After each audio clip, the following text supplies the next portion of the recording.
हे दोस्तों, आज की इस वीडियो में हम माइक्रोसॉफ्ट एक्सेल की कुछ बहुत ही अमेजिंग और यूज़फुल ट्रिक्स डिस्कस करने जा रहे हैं। सबसे पहली ट्रिक जो हम डिस्कस करेंगे वो है कि माइक्रोसॉफ्ट एक्सेल में हम टेक्स्ट ज्वाइन कैसे कर सकते हैं, मीनिंग डिफरेंट सेल्स में से टेक्स्ट को या डाटा को ज्वाइन करके एक सेल में कैसे लिख सकते हैं। अब यहाँ पे देखें, हमारे पास फर्स्ट नेम और लास्ट नेम है डिफरेंट पर्सनस का। फ़र्ज़ करें कि हम यहाँ पे फर्स्ट नेम और लास्ट नेम को इकट्ठा करके यहाँ पे फुल नेम कैसे लेके आ सकते हैं। इसके लिए हम 3 मेथड या 3 तरीके डिस्कस करेंगे। सबसे पहला और सिंपल मेथड जो हम डिस्कस करेंगे वो है फ्लैश फिल। फ्लैश फिल के लिए हमें क्या करना पड़ता है, फ्लैश फिल में हमें सिर्फ पहले सेल में मैनुअली खुद से लिखना पड़ता है कि हम क्या चाह रहे हैं कि पूरे कॉलम में क्या फिल हो। उसके बाद हम फ्लैश फिल यूज़ करेंगे। अब यहाँ पे देखें, हम यहाँ पे first name space last name लेके आना चाह रहे हैं, तो हम क्या करेंगे, मैनुअली हम यहाँ पे फर्स्ट नेम लिख लेंगे, उसके बाद स्पेस, उसके बाद लास्ट नेम, ये हमने लिख लिया। अभी हम क्या करेंगे, अभी हम फ्लैश फिल यूज़ करेंगे। फ्लैश फिल के लिए हम शॉर्टकट की यूज़ करेंगे Ctrl+E। सेकंड सेल में यहाँ पे हम अपनी सिलेक्शन लेके आए, उसके बाद हमने शॉर्टकट की यूज़ की Ctrl+E, और ये फ्लैश फिल से पूरा कॉलम फिल हो गया फुल नेम से। अभी इसके बाद टेक्स्ट ज्वाइन करने के लिए जो दूसरा मेथड हम यूज़ कर सकते हैं वो है कॉन्कैटिनेट फंक्शन। हम यहाँ पे कॉन्कैटिनेट फंक्शन लिखेंगे। कॉन्कैटिनेट फंक्शन में हमें यहाँ पे पहले चाहिए फर्स्ट नेम, उसके बाद कॉमा। फर्स्ट नेम के बाद क्योंकि हमें स्पेस चाहिए तो हम क्या करेंगे, कोटेशन मार्क स्पेस, फिर कोटेशन मार्क, उसके बाद कॉमा, लास्ट पे हमें चाहिए लास्ट नेम। हमने लास्ट नेम सेलेक्ट कर लिया, ब्रैकेट क्लोज कर दी, एंटर कर दिया, और अभी यहाँ पे देखें फुल नेम आ गया हुआ है। इसको नीचे तक ड्रैग करेंगे और यहाँ पे हमारे पास पूरे कॉलम में इन सभी पर्सनस के फुल नेम आ गए हुए हैं। इसके बाद ये सेकंड मेथड था। जो थर्ड मेथड है, तीसरे तरीके में हम क्या करेंगे, equal sign, first name select कर लेंगे, उसके बाद क्योंकि हमें फर्स्ट नेम के बाद स्पेस चाहिए तो हम क्या करेंगे, and sign, quotation mark space, फिर कोटेशन मार्क, उसके बाद फिर एंड साइन, और लास्ट पे लास्ट नेम सेलेक्ट कर लेंगे, एंटर कर दिया, और यहाँ पे हमारे पास फुल नेम आ गया। इसको नीचे तक ड्रैग कर देंगे और यहाँ पे हमारे पास पूरे कॉलम में फर्स्ट नेम आ गया। सेकंड ट्रिक जो हम डिस्कस करेंगे वो है कि हम टेक्स्ट को सेपरेट कैसे कर सकते हैं। अब यहाँ पे देखिए हमारे पास फुल नेम है। फ़र्ज़ करें कि हम फुल नेम में से फर्स्ट नेम और लास्ट नेम को अलग-अलग करना चाह रहे हैं इन कॉलम्स में, तो हम कैसे करेंगे। इसके लिए भी हम 2 मेथड डिस्कस करेंगे। जो पहला मेथड है वो फ्लैश फिल है। फ्लैश फिल में क्योंकि हमने यहाँ पे फर्स्ट नेम लेके आना है तो हम यहाँ पे पहले सेल में मैनुअली लिख लेंगे फर्स्ट नेम। उसके बाद नेक्स्ट सेल में जाके हम फ्लैश फिल के लिए शॉर्टकट की यूज़ करेंगे Ctrl+E, और ये पूरे कॉलम में फर्स्ट नेम फिल कर देगा। इसी तरह हम लास्ट नेम के लिए भी हम इसी तरह करेंगे। सिर्फ पहले सेल में हम लास्ट नेम लिखेंगे और नेक्स्ट सेल में जाके हम शॉर्टकट की यूज़ करेंगे Ctrl+E, और पूरे कॉलम में लास्ट नेम आ गए। अभी ये तो था पहला मेथड। जो सेकंड मेथड इसके लिए हम यूज़ कर सकते हैं वो है टेक्स्ट टू कॉलम्स। हम पूरे कॉलम को सिलेक्ट कर लेंगे जिसमें से डाटा हमने निकालना है। हमने पूरे कॉलम को सिलेक्ट कर लिया, उसके बाद हम डाटा टैब में जाएंगे। डाटा टैब में जाके टेक्स्ट टू कॉलम्स में जाएंगे। अभी टेक्स्ट टू कॉलम्स में जाके हमने यहाँ पे डेलीमिटेड ही रहने देना है। उसके बाद नेक्स्ट करेंगे। नेक्स्ट में जाके अभी यहाँ पे देखें इन पूरे कॉलम में जो फुल नेम में जो एक कॉमन चीज़ है वो स्पेस है, तो हम क्या करेंगे, हम सेपरेट करेंगे फर्स्ट नेम और लास्ट नेम को स्पेस की बेस पे। तो हम यहाँ पे स्पेस का जो बॉक्स है इसको चेक कर देंगे, तो नीचे आप देखेंगे कि फ़र्स्ट नेम और लास्ट नेम सेपरेट इस तरह आएंगे। उसके बाद फिर नेक्स्ट पे क्लिक करेंगे। उसके बाद यहाँ पे हम जो डेस्टिनेशन सेल है उसको सिलेक्ट करेंगे, क्योंकि हम यहाँ से ऑनवर्ड फर्स्ट नेम और लास्ट नेम लेके आना चाह रहे हैं इन कॉलम्स में। तो हमने ये सेल सेलेक्ट कर लिया, फिनिश पे क्लिक कर दिया, और अभी यहाँ पे देखें फर्स्ट नेम और लास्ट नेम आ गए इन सभी फुल नेम्स में से। नेक्स्ट ट्रिक जो हम डिस्कस करेंगे वो है कि हम अपने डाटा को कैसे रैंक कर सकते हैं। अब यहाँ पे देखें डिफरेंट स्टूडेंट्स हैं जिन्होंने ये डिफरेंट मार्क्स लिए हैं एग्ज़ाम में से। अभी फ़र्ज़ करें कि हमने इस स्टूडेंट का रैंक फाइंड करना है कि इस पूरी क्लास में से इस स्टूडेंट का कौन सा नंबर है। तो हम क्या करेंगे, इसके लिए हम रैंक फंक्शन यूज़ कर सकते हैं। Equal sign rank function use करेंगे। रैंक फंक्शन में जितने मार्क्स लिए वो सिलेक्ट कर लेंगे, कॉमा, उसके बाद पूरा रेफरेंस सेल, क्योंकि इस पूरे सेल में से इस पूरे कॉलम में से हमने देखना है कि किसी स्टूडेंट का क्या रैंक है। हमने पूरा कॉलम सेलेक्ट कर लिया, पैरेंथेसिस क्लोज कर दिया, एंटर कर दिया, और इसको नीचे तक ड्रैग कर लेंगे।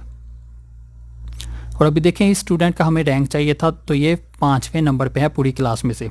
इसके अलावा हम क्या कर सकते हैं, इसको हम स्मॉलर टू लार्जेस्ट सॉर्टिंग कर सकते हैं। अभी देखें पहले ये 2 स्टूडेंट्स हैं, ये पहले नंबर पे हैं, उसके बाद इन 2 के बाद थर्ड, फोर्थ, फिफ्थ और सो ऑन। नेक्स्ट ट्रिक जो हम डिस्कस करेंगे वो है सिंपल ट्रांसपोज और एडवांस या इंटरैक्टिव ट्रांसपोज में क्या फ़र्क है और क्यों हमें इंटरैक्टिव या एडवांस ट्रांसपोज यूज़ करना चाहिए और सिंपल ट्रांसपोज नहीं यूज़ करना चाहिए। अब यहाँ पे देखिए हमारे पास एक टेबल है, फ़र्ज़ करके हम इसके कॉलम्स को रोज़ में और रोज़ को कॉलम्स में कन्वर्ट करना चाह रहे हैं, मीनिंग कि हम इस डाटा को या टेबल को ट्रांसपोज करना चाह रहे हैं। उसके लिए हम इस टेबल को सेलेक्ट कर लेंगे, कॉपी करेंगे और फ़र्ज़ करें कि यहाँ पे हम पेस्ट करना चाह रहे हैं। हम यहाँ पे राइट क्लिक करके पेस्ट में जाके ट्रांसपोज पे क्लिक करेंगे। अब यहाँ पे हमारे पास डाटा आ गया सिंपल ट्रांसपोज के बाद। अब इस सिंपल ट्रांसपोज का ड्रॉबैक क्या है कि अगर हम ओरिजिनल डाटा में कुछ भी चेंज करते हैं तो ये ट्रांसपोज के बाद जो हमें डाटा मिला उसमें चेंज नहीं होगा, मीनिंग कि ओरिजिनल डाटा में और ट्रांसपोज के बाद जो हमें डाटा मिला इनमें अभी कोई कनेक्शन नहीं है। तो अभी इसको डिलीट कर देंगे और अभी हम एडवांस या इंटरैक्टिव ट्रांसपोज यूज़ करेंगे अपने टेबल पे। अभी एडवांस या इंटरैक्टिव ट्रांसपोज के लिए हमें अपने टेबल या डाटा के कॉलम्स, नंबर ऑफ़ कॉलम्स और नंबर ऑफ़ रोज़ का पता होना चाहिए। क्योंकि अभी हमारे डाटा में 5 कॉलम्स और 13 रोज़ हैं, तो हम क्या करेंगे, हम यहाँ पे 5 रोज़ और 13 कॉलम सेलेक्ट कर लेंगे। क्योंकि जो 5 कॉलम हैं वो ट्रांसपोज के बाद 5 रोज़ बन जाएंगी और जो 13 रोज़ हैं वो ट्रांसपोज के बाद 13 कॉलम बन जाएंगे। तो हम क्या करेंगे, 5 रोज़ सेलेक्ट कर लेंगे और 13 कॉलम सेलेक्ट कर लेंगे। उसके बाद हम क्या करेंगे, equal sign transpose function use करेंगे और इस पूरे टेबल को सेलेक्ट कर लेंगे। इस पूरे टेबल को सेलेक्ट करके पैरेंथेसिस क्लोज करेंगे और शॉर्टकट की यूज़ करेंगे कंट्रोल शिफ्ट एंटर। उसके बाद हमारे पास डाटा आ जाएगा एडवांस या इंटरैक्टिव ट्रांसपोज के बाद। अब इस ट्रांसपोज का फ़ायदा क्या है कि अगर हम ओरिजिनल डाटा में कुछ भी चेंज करते हैं तो जो ट्रांसपोज के बाद हमें टेबल मिला उसमें भी ऑटोमेटिकली फिगर्स चेंज हो जाएंगी, मीनिंग कि ओरिजिनल टेबल और ट्रांसपोज के बाद जो हमें टेबल मिला ये दोनों लिंक्ड हैं या इंटरैक्टिव हैं। नेक्स्ट ट्रिक जो हम डिस्कस करेंगे वो है कि नंबर्स को हम रोमन में कैसे कन्वर्ट कर सकते हैं। अब यहाँ पे देखें हमारे पास नंबर्स हैं, इनको रोमन में कन्वर्ट करने के लिए हम सिंपली रोमन फंक्शन यूज़ करेंगे। सेल को सेलेक्ट कर लेंगे जिसमें नंबर है, पैरेंथेसिस क्लोज कर देंगे, एंटर कर देंगे और जो नंबर है वो रोमन में कन्वर्ट हो गया। इसको ड्रैग कर देंगे और अभी देखें ये सभी नंबर्स रोमन में कन्वर्ट हो गए। नेक्स्ट ट्रिक में हम डिस्कस करेंगे कि हम टेक्स्ट और नंबर्स को अलग-अलग कॉलम में कैसे एक्सट्रैक्ट कर सकते हैं। अभी देखें हमारे पास एक लिस्ट है जिसमें टेक्स्ट भी है और नंबर्स भी, तो हम इस लिस्ट में से कैसे टेक्स्ट इस कॉलम में लेके आ सकते हैं और नंबर्स इस कॉलम में।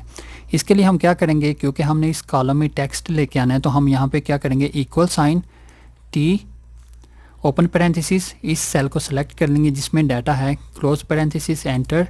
इसको नीचे तक ड्रैग कर देंगे और अभी देखें इस कॉलम में हमारे पास सिर्फ टेक्स्ट आए, नंबर नहीं आए।